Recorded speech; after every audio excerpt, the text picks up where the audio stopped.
Hi, welcome to the notes on Unit 5. In this unit, we're going to look at interviewing in Chapter 8 from the O'Hare text, and then Chapter 5 from the Sias text, romantic relationships at work. So let's start with Chapter 8 in the O'Hare text and talk about interviewing. Before going into an interview, plan what your goal is for the interview, the opening of your interview questions, and then the closing of the interview, the type of questions you plan to ask, and the sequence of the questions. So let's dig into these concepts. So what is your goal for the interview? It's not just to have a conversation with somebody, but there's a specific purpose, much like giving a presentation, that you have for an interview. So it could be information gathering to help you solve problems. It could be to give information, to persuade, or for a counseling interview. Whether you are the interviewer or the interviewee, the one being interviewed, each position in this dyad or pair requires preparation.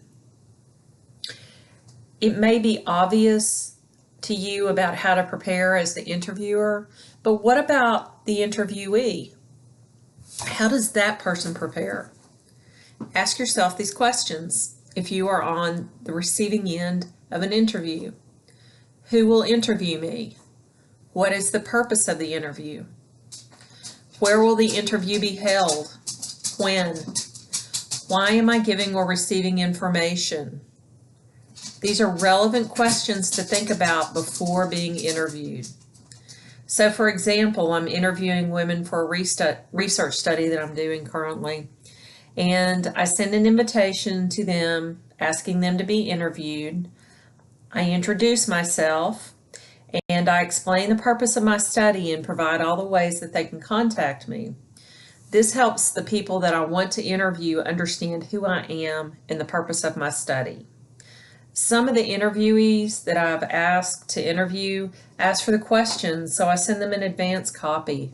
This helps calm their uncertainty and know what they may say ahead of time. Many professional interviewers also do this.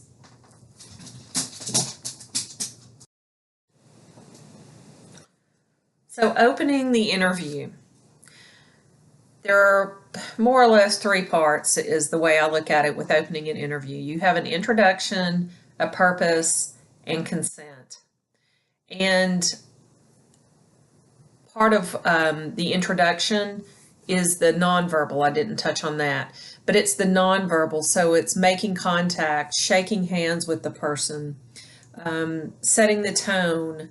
It's about how close you're sitting to the interviewee, how much space is between you. The setting is another nonverbal factor to consider. What's the setup? Is it quiet where you can interview? Is it private? And then consent is also very important in an interview, that the person you're interviewing agrees to be interviewed, and then if you need to, you can record them. But of course you have to ask their permission if you're going to record them.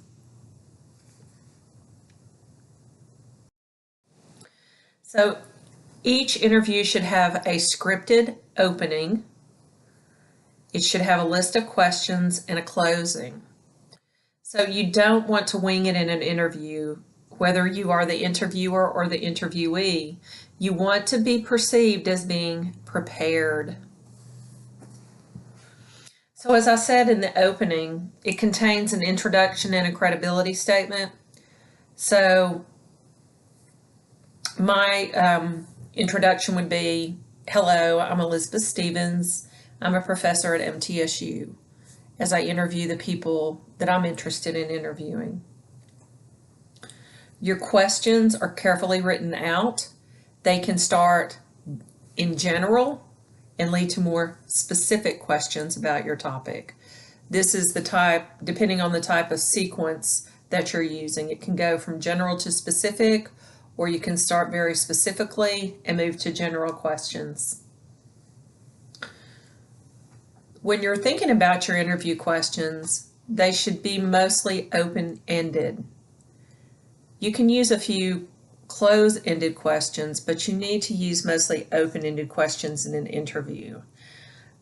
Who, why, what, when, where, those type of questions that ask one question at a time and invite the interviewee to give you an extended answer. If you're just asking yes or no questions, then you should just do a survey instead of an interview, because they can check a box or a scale. But in an interview, you want the rich detail that an interviewee is going to give you. Your questions should also contain primary and secondary questions. So a primary question is a new topic question. You know, you move from one topic to the other. A secondary question is a follow-up question to a primary question. So you see my example here on the screen. Your primary question: if you could design the perfect academic major, what would it be?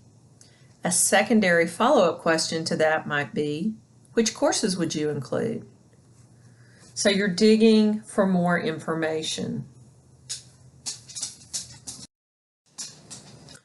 Closing the interview. Again, you want it to be very scripted and you want it to be succinct. You want to let the interviewee know that you're ending the interview by being direct and succinct. You might say something in closing after you've asked your questions, such as, those are all the questions that I have for you. So we'll get ready to end the interview. Then you can follow up and ask the interviewee if he or she has any additional questions, or if they have any other information they want to add to the interview.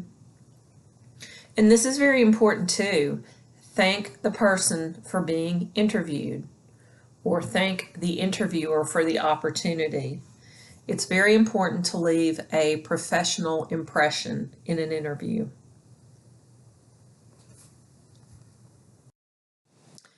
So now that we've talked about interviewing in just its very basic form, I want you to read more about other types of interviews: employment interviews, appraisal interviews, and disciplinary interviews. I'm not going to go into great detail with those here.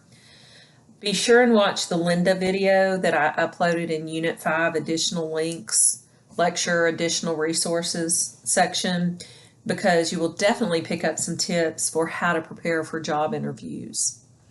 It's a great video, so be sure and look at it. So let's look at romantic workplace relationships, which is Chapter 5 in the SciS textbook. According to SciS, well, let me back up just a second. So we're living in a time of sexual harassment. As you know, it is a prominent topic, from the Me Too movement to the Brett Kavanaugh confirmation hearings for Supreme Court Justice.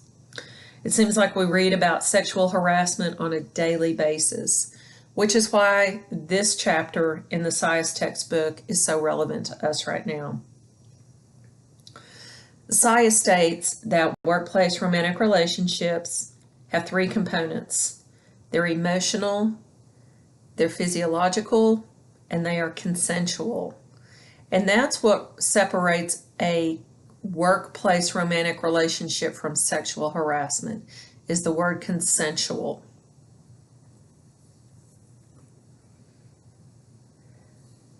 Digging a little deeper, social sexual behavior is any non-work related behavior having a sexual component, including harassment, flirting, and making sexual jokes. SciS emphasizes the gray area between romance and sexual harassment, which is what I'm going to expand on, because much of the social sexual behavior we encounter at work is ambiguous and it's sometimes confusing, oftentimes very confusing. So these are the types of social sexual behavior that we routinely encounter: flirting, quid pro quo, quid pro quo, nonverbal behavior, and sexual language. So let's look at each one of these. Flirting. So flirting in its basic form is to behave as if you're sexually attracted to another person, but it's done in a lighthearted, casual way. But because flirting is indirect behavior, a person doesn't state explicit intent, it is considered a risky behavior because it can also be interpreted as sexual harassment. Quid pro quo. Markert defines it as requests for sexual favors in exchange for job security or enhancement. This is sexual harassment. Situations in which the initiator of quid pro quo is male and the target is female are more likely to be interpreted as sexual harassment. Whereas if the initiator is female and the target is male, these are less likely to be interpreted as sexual harassment.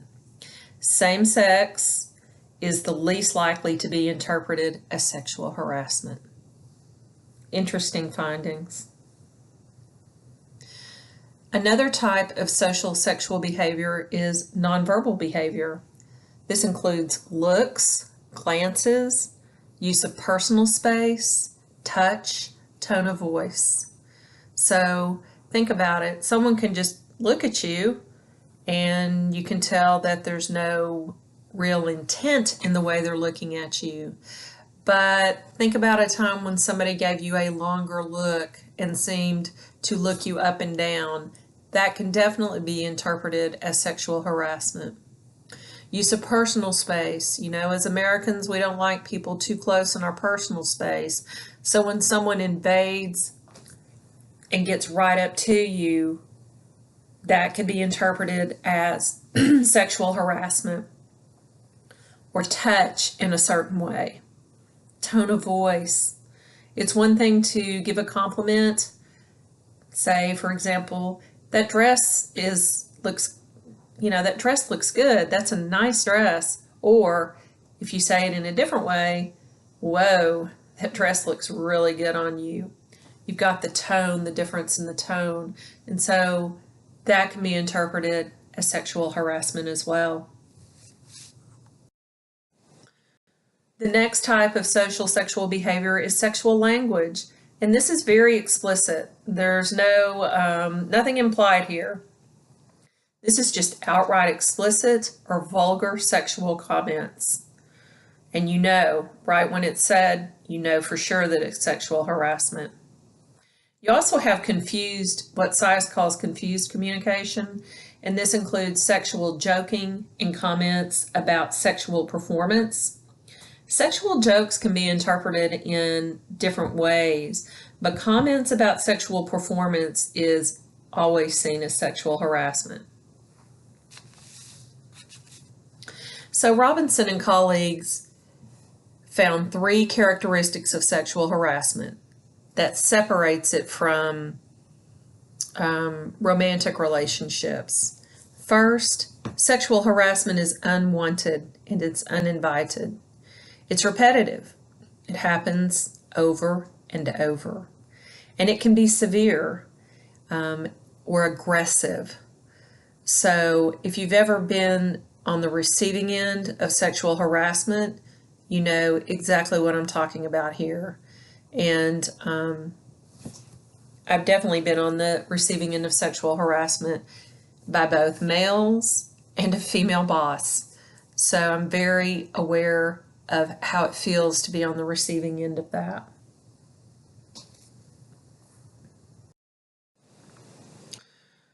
I wanted to include some research questions that theorists might use from the 4 perspectives that we've looked at. Post-positivist theorists operate from a more scientific perspective.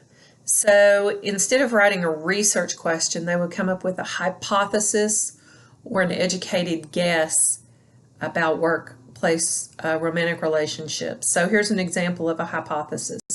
And you probably remember the difference if you've taken research methods. Workplace romantic relationships rarely lead to long-term romantic relationships. So they're making a prediction on the way that their research will turn out. A social constructionist might ask, how do employees communicatively dissolve a romantic relationship? And you see the use of the word communicatively because we're communication scholars. A critical theorist, remember critical theory is about power. How does participation in a workplace romance disempower or empower employees? And finally, a structuralist might ask, what, and I should have put organizational structures, constrain or enable workplace romantic relationships? All right, so those are the end of the notes. Just a reminder, take time to watch the videos and read the short articles I've posted in the Unit 5 lecture, additional learning resources section. It will help enhance your understanding of the concepts in this unit. All right.